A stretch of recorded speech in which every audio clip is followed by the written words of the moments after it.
Yeah, I'm so glad, because in the church of my origin, dancing was a sin. And if you think this is bad, come next week, we're having hula dancing too. And it's not a sin either. It's fantastic. So it's great to be able to be joyous and celebrate. Meister Eckhart said, joy is the infallible evidence of the presence of God. I like that. I feel that. We're on the last of a series on faith in our lives today. We've talked about faith in healing, faith in prosperity. And today we're talking about faith in purpose in life.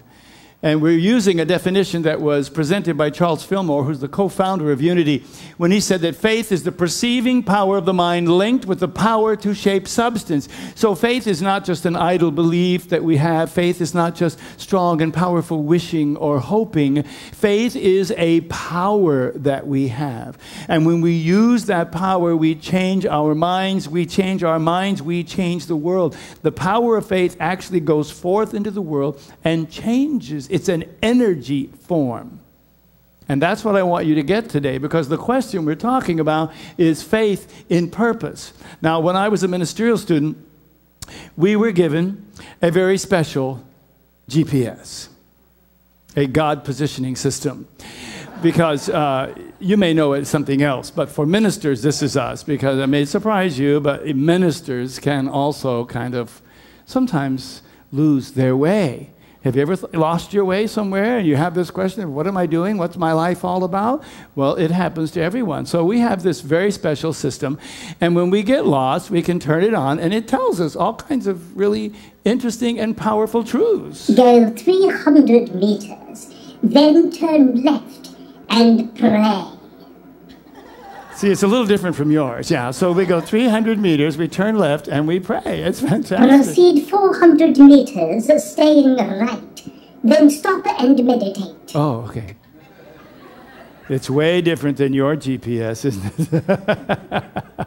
I like this last one. It's really nice. You follow it. At the next intersection, stop and be of service to someone. Ooh. How do you do, sir? I'd like to change your flat if you'd like. Yes, it's lovely. So there's all kinds of interesting things. It ends up with one sort of summation saying that's really true for us. Don't just do something. Be something. I like those questions so much in what our purpose is. And it would be nice if not only I had one of these, but we all had this. And I want you to know you do. It's just a matter of learning how to listen to it. I get people sometimes say to me, gee, I don't know what my purpose in life is. I don't know what God's will for my life is. I don't know what God's plan for my life is. If those have ever been questions of yours, today you will have your answer from a spiritual perspective anyway. What is your holy purpose? Now, I'm not talking about your employment. I'm not talking about finding that individual thing that all of us find as that passion in our life to do, because you will find that or you will not find it. That is not your purpose. Those are the things you do. That is your right work. That's lovely, but that is not your purpose. No matter what work you have, there is underneath that a holy purpose. Emilie Cady was a great writer of unity truth in the earlier days of this movement. And she talks about our purpose in this way. However humble your place in life, however unknown to the world you may be, however small your capabilities may seem at present to you, you are just as much a necessity to God in his efforts to get himself into visibility as is the most brilliant intellect, the most thoroughly cultured person in the world. Remember this always and act from the highest within you.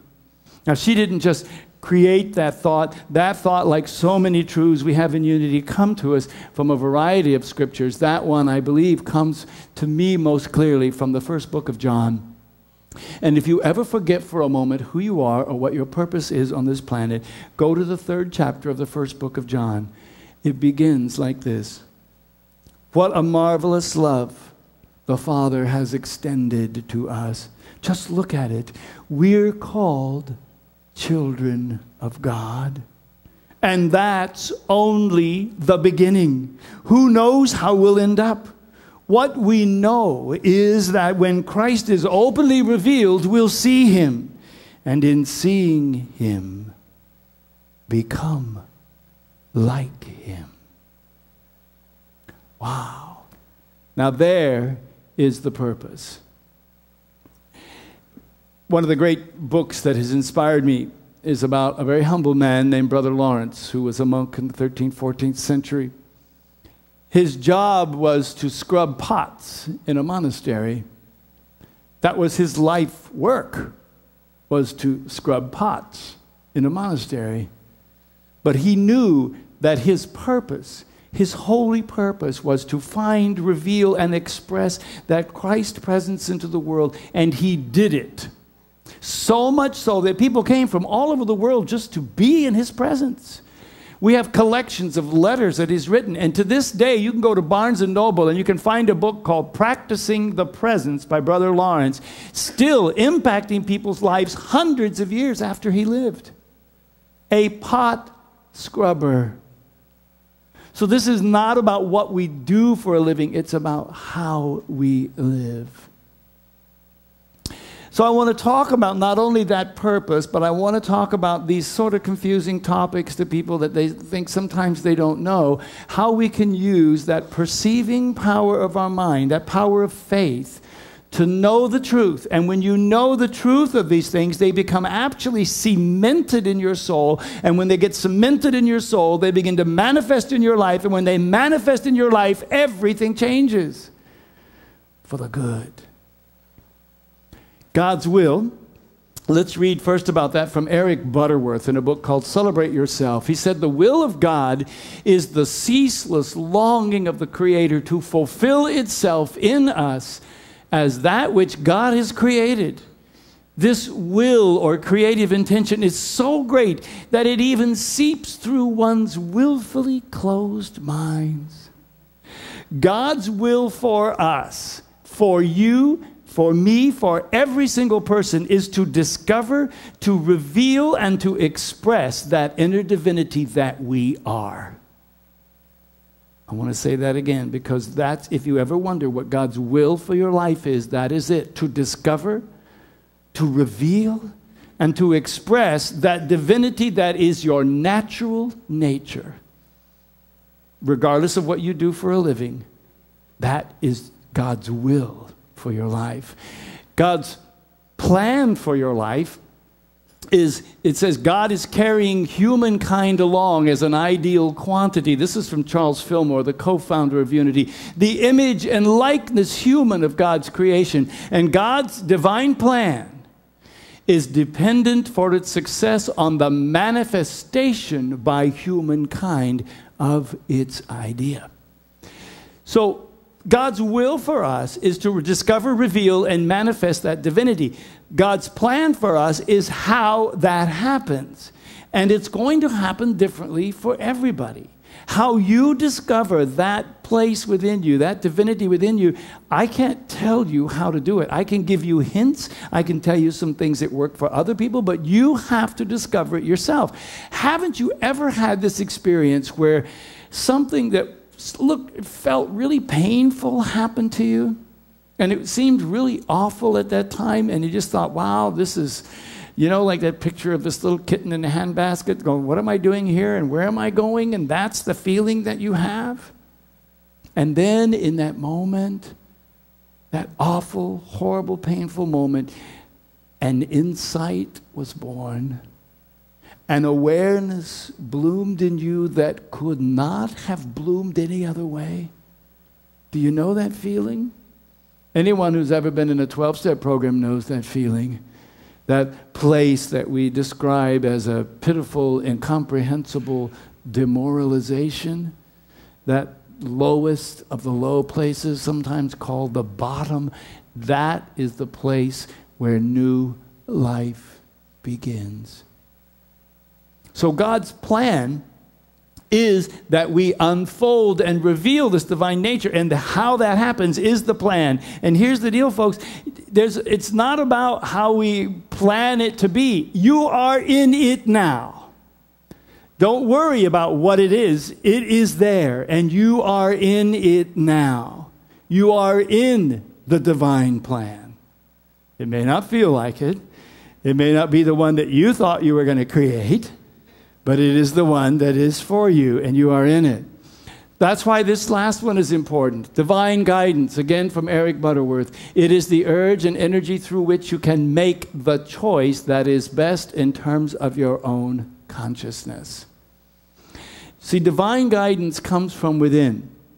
It is all there that you need already. We have forgotten it, like the William Wordsworth poem was. Our birth is but a sleep and a forgetting.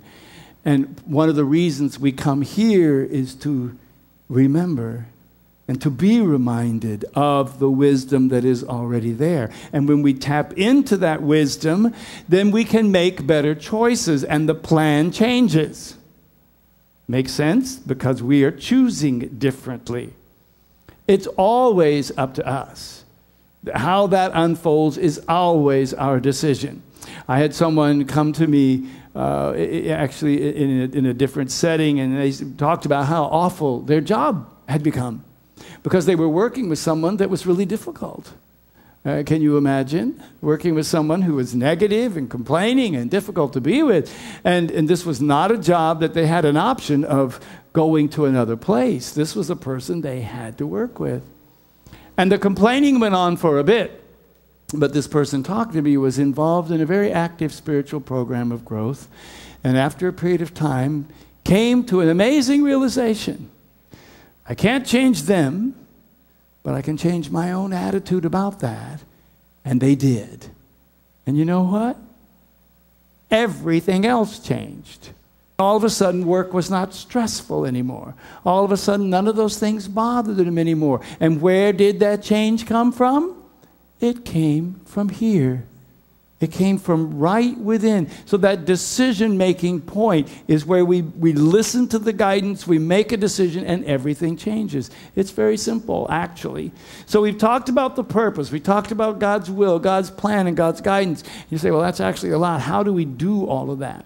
In Unity, the way we impact our thinking is through a process that we call affirmations. These are statements of truth. Because you see, all of our minds are quite often filled with bad recordings of old truths that aren't working anymore for us, things that we thought were true. And the way to redo those is to plant them with a new truth. And these are the new truths. And so these are things that we say over and over again, and they train our minds. They're consciousness conditioners that actually change the way we think. So I want to give some to you. We're going to practice some of them. So in order to know first how to implement and be in alignment with God's purpose and will in our life, we have to know who we are. Now, I say this every Sunday morning for you. I do it because I think it's absolutely foundationally important to know who we are. So here's a statement. I am the presence of God expressing as, and then we get to put our full name in there. We're going to say that out loud. I want you to say your full name. So I would say, I am the presence of God expressing as Sky St. John. Okay? All right, let's do that together. We're going to do it right now. Ready? 1, 2, 3. I am the presence of God expressing as... Listen to that, all these different God places in here. Okay, that's pretty good, and that's really nice that you know it. But here's the deal. I think the people next to you don't know it. They know you as who you think you are, but they don't know that you are the divine presence of God expressing in the world, because that's true.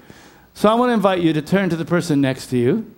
Whether you know them or not is not important. If you're not sitting next to somebody, turn around to the person behind you or in front of you, and I want you to tell them that you are the divine presence of God expressing as, and introduce yourself. Are you ready? Let's do it. I am the divine presence of God expressing as... Yeah.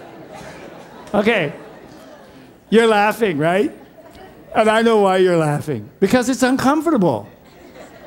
I mean, I'm not comfortable with saying that I am the presence of God expressing, because I know what I did this morning. I know what I did coming here. I know what I did last night, because that's not really who I am. But here's the deal, folks. It really is who you are. It absolutely is. And we're not comfortable claiming that truth. If we do not claim that truth, we will never be that truth. If we claim less than that, then that's all we will ever be able to be. Do you understand? So whether you are judging yourself because of who you are, where you've been, or what you've done, forget that. Know that it is the core of your being that we're talking about. You are a divine expression of God, and I want you to claim and know that. Second thing, you have to affirm and know that's God's will in your life, and God's will in your life is to express that divine presence. So how wonderful is it if you walked around going, I am the divine presence of God, but I'm not going to show anybody. What is that? That's only half the thing. And we know people who are kind of like that. You might know them. So the whole point of being the divine presence of God is to express that divine presence. So I'm going to ask you to commit to this. And I want you to notice that it says, I am expressing the divine presence of God in my life. It does not say, I am planning to express the divine presence of God in my life. I am hoping to express the divine presence of God. I am trying to express. It doesn't say any of those things. Yoda will not allow that. It says, I am expressing the divine presence of God in my life. We must speak it as if it were true for it to become true. So I'm going to invite you to say this with me out loud. Claim it for your truth. Here we go. I am expressing the divine presence of God in my life. Good. Now, if you really, really, really want to get powerful, yeah? Okay, you really want to get powerful, then you say, I am expressing the divine presence of God in my life now. Okay, let's try that. See what a difference that makes. Try it. I am expressing the divine presence of God in my life now. Ooh, yeah, see that? You see how that grounds you in this moment? That's what you need to do. 3, you need to know and affirm God's plan for your life. Now, we don't have to know what's happening. What we have to know is that what is happening is the plan. That's part number 1. That is the part number 1. It's 2 parts. Part number 1 says, I see that everything that happens to me has the potential to raise my consciousness. Okay, it has the potential to raise my consciousness. Now, what would be the difference between something having the potential to raise your consciousness and actually raising your consciousness? What might that be? Choice. And where does choice happen? Right here. We're in charge. This is part 1. Let's claim this part together. Together? I see that everything that happens to me has the potential to raise my consciousness. Good.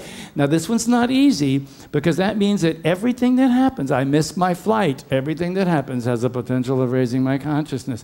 I didn't get this job I wanted. Everything that happens has the potential of, no matter what it is, you're in it, so it is your plan. It's not his plan or hers.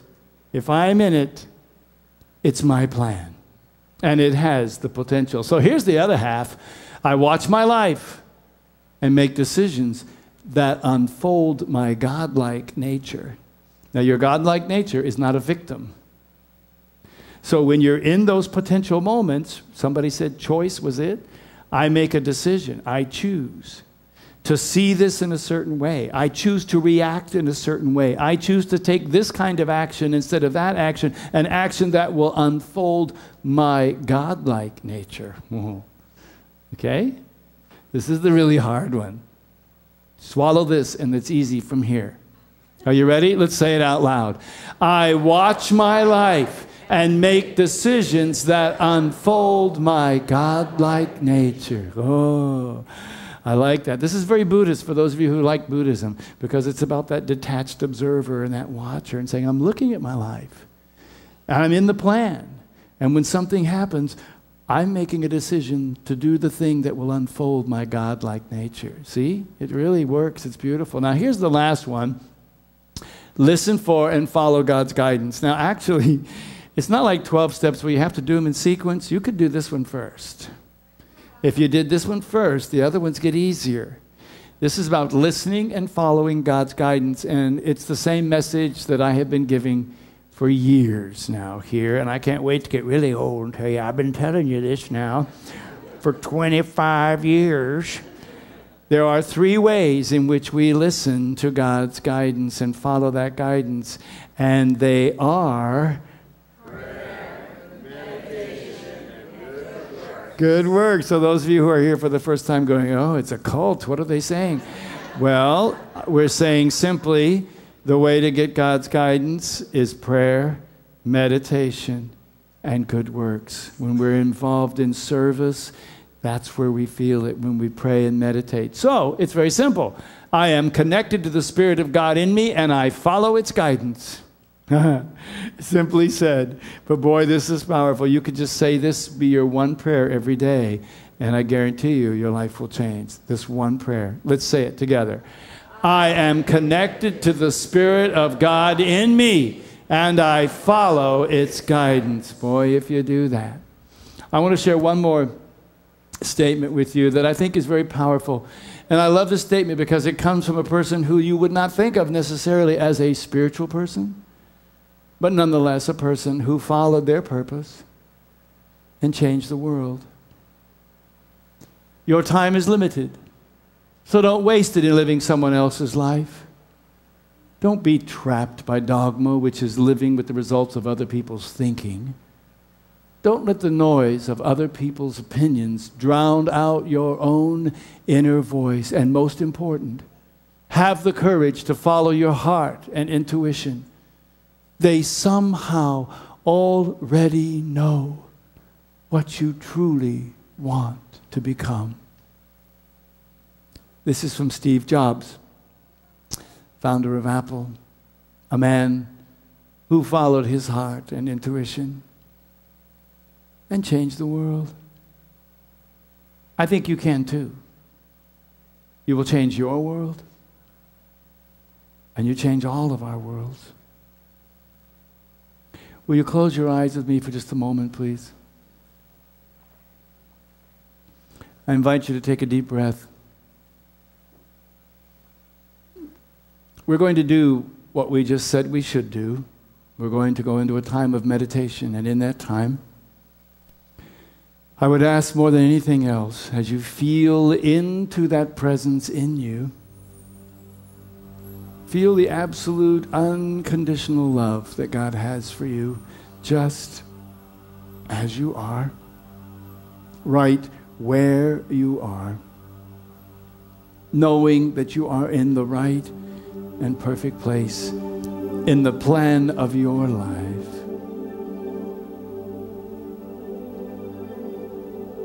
There is a presence and a voice in you that knows.